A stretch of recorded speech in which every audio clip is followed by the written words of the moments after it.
Mais d'abord, donc, la fatwa, une fatwa contre Donald Trump. Une fatwa contre Donald Trump. Elle a été lancée en Iran contre le président américain avec à la clé une récompense de plusieurs millions de dollars, peut-être 40 millions de dollars. C'est encore difficile à établir précisément, affichée par les dignitaires du régime. Alors, l'affaire est suffisamment prise au sérieux à Washington pour que Donald Trump lui-même ait réagi. Avant de vous entendre, de quoi s'agit-il précisément? Les faits, rien que les faits, voici les indispensables avec Marion Delpech. Bonsoir Marion. Bonsoir David, bonsoir à tous. Quelle est cette fatwa? Eh bien, cette fatwa, elle émane de ces deux très hauts dignitaires religieux, le grand ayatollah Nasser Makarem Shirazi, suivi par le grand ayatollah Hossein Nouri Hamedani. Leurs décrets religieux, ces fatwas, ont été publiés au lendemain des frappes américaines contre l'Iran. Elles visent Donald Trump et le Premier ministre israélien Benjamin Netanyahou. La première exhorte les musulmans du monde entier à leur faire regretter leurs paroles et leurs actes.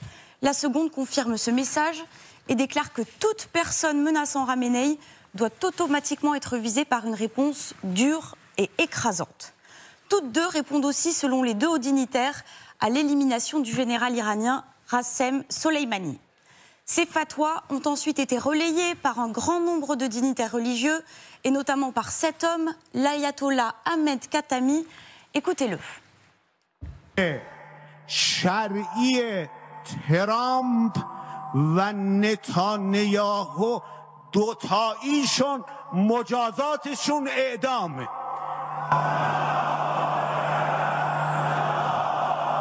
سه عنوان فقهی اعدامی دارن. یک، آدم کشتن. 55 بیش از 55,000 نفر در غزه کشی. شهید حاج قاسم سلیمانی ما رو کشتی. شما قاتلید، باید مجازات. Dans la foulée, l'ancien conseiller du guide suprême, Mohamed Javad Larijani, a lui-même menacé Donald Trump, un demi-sourire aux lèvres à la télévision iranienne. Écoutez. من به نظرم آقای ترامپ کاری کرده که دیگه نمیتونه در مارلاگو آفتاب بگیره. ایشون همچون که شکمش به آفتاب داده، یه ریز پرنده میتونه نافش بزنه. یعنی خیلی ساده است. یعنی بلایی که اینا بر سر امنیت دنیا آوردن گریبانگیر خودشونه. Comme un sujet de plaisanterie. Et l'affaire prend une autre tournure, Marion, avec la constitution d'une cagnotte pour récompenser, entre guillemets, celui qui pourrait passer à l'acte. Oui, David, 40 millions de dollars, c'est le montant affiché publiquement qu'aurait récolté le site iranien Tahar.ir pour, je cite, punir ceux qui se moquent et menacent le guide suprême Ali Khamenei. Le site relaie la fatwa et donc le djihad contre Donald Trump et met en avant cette récompense pour quiconque le tuerait.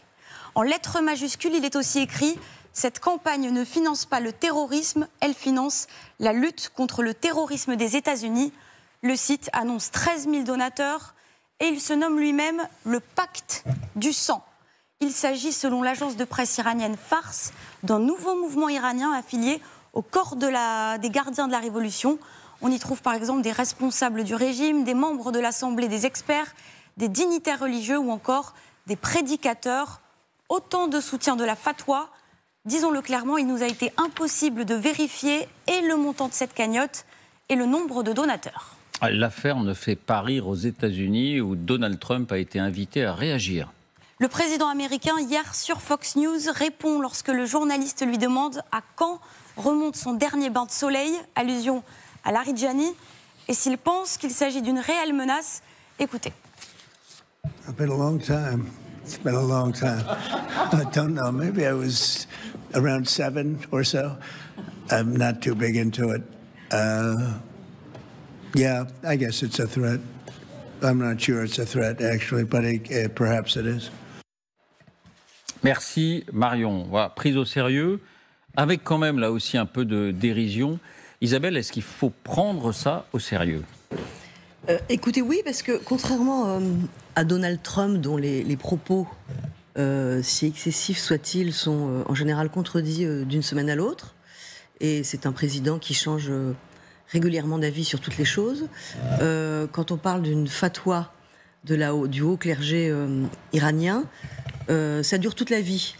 Et celui qui en a fait l'expérience, c'est Salman Rushdie, qui en 1989 avait été victime d'une fatwa pour son livre jugé blasphématoire, les versets sataniques, et qui a dû en fait passer toute sa vie cachée, dissimulée, et qui a été rattrapé par cette fatwa en 2022, puisqu'il s'est fait attaquer à New York, et depuis il est aveugle, et donc ça dure toute la vie. Donc, comment ?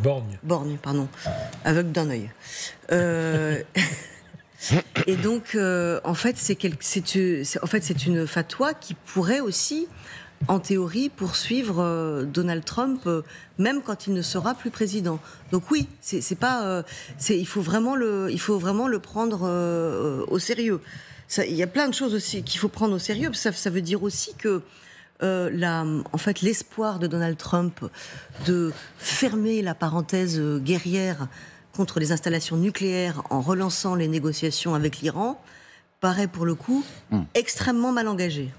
Jean-Dominique, même sentiment ? Oui, il faut prendre au sérieux ce genre de choses, au-delà de la rhétorique délirante, vraiment délirante de ces gens-là, ils représentent une vraie menace. Bon, le président des États-Unis est sans doute l'un des hommes les plus menacés au monde. Il a un dispositif de sécurité extrêmement impressionnant autour de lui. Donald Trump a été victime de tentatives d'assassinat réelles, d'autres ont été déjouées. Il se dit que certaines auraient même été engagées par l'Iran contre lui, enfin par des éléments iraniens contre lui déjà, d'où sa raideur par rapport au régime. Donc oui, il faut prendre ça au sérieux. Je ne pense pas que tout l'appareil sécuritaire, l'appareil d'État iranien va se mettre à tenter de tuer Donald Trump, mais il suffit de deux dingos qui ont écouté ces gentlemen à turban et qui décident de passer à l'acte en disant la charia l'a dit et donc j'assassine Donald Trump. Pour vous aussi Oui, tout à fait. Il ne faut pas sous-estimer le caractère religieux. La fatwa, se rapporter à la charia en permanence. Donc c'est une réalité qui peut durer extrêmement longtemps. Et pour reprendre ce que venait de dire Isabelle, ça veut dire que le président Trump, lui, s'est arrêté au nucléaire, contrairement à M. Netanyahou qui voulait le changement de régime. Mais là, il doit commencer à se poser des questions, en disant visiblement sur le fond, on n'a pas été au fond du sujet. Le fond du sujet, il est là. C'est sur ces religieux qui font appel à la charia, à une fatwa, et qui donc sont extrêmement dangereux et sont vraiment nos ennemis. Donc je pense qu'il va commencer à réfléchir à ce sujet-là quand même. Extrêmement dangereux parce qu'ils ont déjà prouvé qu'ils pouvaient frapper à plusieurs milliers de kilomètres de leur territoire. Mais parce qu'ils ont une influence religieuse auprès des tas de gens, comme le disait Jean-Dominique. C'est pas forcément le système sécuritaire iranien qui va s'y mettre. C'est un dingo aux États-Unis qui est peut-être... Trump doit y réfléchir avec l'événement concernant Salman Rushdie, c'est que c'est pas forcément quand je suis président. Quand j'aurai quitté la Maison-Blanche, attention, j'aurai plus le même dispositif et pourtant ça me poursuivra. Oui, Jean. Franchement, ça me fait penser au terrorisme, enfin au service secret du pauvre, on va dire. Les Israéliens ont montré qu'ils pouvaient atteindre qui ils voulaient en Iran. Au Liban, le Hezbollah, rappelez-vous les beepers piégés, les talkie-walkie piégés, etc. Les Israéliens savent tuer des dirigeants étrangers. Ils le savent. Voilà, c'est aussi simple que ça. Les Iraniens, ils n'ont pas les moyens. Ils s'agitent à la télévision exactement comme en Russie, vous avez des dingos qui vous expliquent on va raser Paris avec une bombe atomique, etc. Donc la fatwa, oui, bon, très bien. Mais encore une fois, à défaut de pouvoir atteindre réellement Trump, dans ce cas-là, on se tait et on tue. Voilà, c'est aussi simple que ça. Est-ce que vous croyez qu'Israël a dit on va aller bombarder le Hezbollah, on va aller bombarder le Téhéran, etc. Ça n'est pas arrivé. Que dit Dominique, que dit le général Trinquant, c'est que c'est pas tellement les services iraniens qui seraient impliqués, ce serait plutôt l'influence sur quelqu'un pas forcément très équilibré qui pourrait passer à l'acte. C'est exactement ce que nous on fait quand on dit qu'on espère que le peuple iranien va se soulever pour avoir la peau de l'ayatollah Khamenei. C'est ça la réalité. C'est-à-dire que voilà, on appelle le bon peuple à se soulever pour tuer un dirigeant qu'on n'a pas les moyens d'atteindre. Ils n'ont pas les moyens de toucher le président américain. Et encore moins, un gouvernement qui est encore plus près qu'on l'imagine d'eux, qui est le gouvernement israélien. Donc, franchement, ça montre plutôt la faiblesse de l'Iran. C'est-à-dire vraiment, bon peuple du monde entier, musulmans du monde entier, aller assassiner Trump comme si ça risquait de se réaliser. Et vous vous souvenez que les dernières formes du terrorisme en France, les plus fréquentes en tout cas, c'était plus des commandos venus de Syrie ou d'Irak, c'était plutôt l'auto-djihadisme. Il tuait qui? Il tuait pas des dirigeants, il tuait des innocents assis à des terrasses de café. Vous m'excusez, c'est vraiment... Là, on est dans le degré zéro, justement. Non, mais je pense qu'effectivement, ça montre la faiblesse du dispositif iranien, mais la force religieuse, parce que ça fait appel à des tas de gens dans le monde qui se réclament de cette religion et qui pourraient utiliser ça en disant on va appliquer la fatwa. Ouais. En même temps, ce sont des chiites. Hein. Oui, les chiites, il y en a dans le monde entier. Ça montre autre chose, parce que si le président iranien confirme qu'il se dissocie un petit peu de ses propos extrêmes, ça montre aussi, d'une part, la radicalisation du clergé iranien, et d'autre part, les dissensions qui existent au sein du pouvoir. Et là, ça pose un autre danger qu'on évoquait pendant les frappes militaires israéliennes, qui est la possibilité d'un coup d'État interne à l'Iran par un encore plus radical, quoi.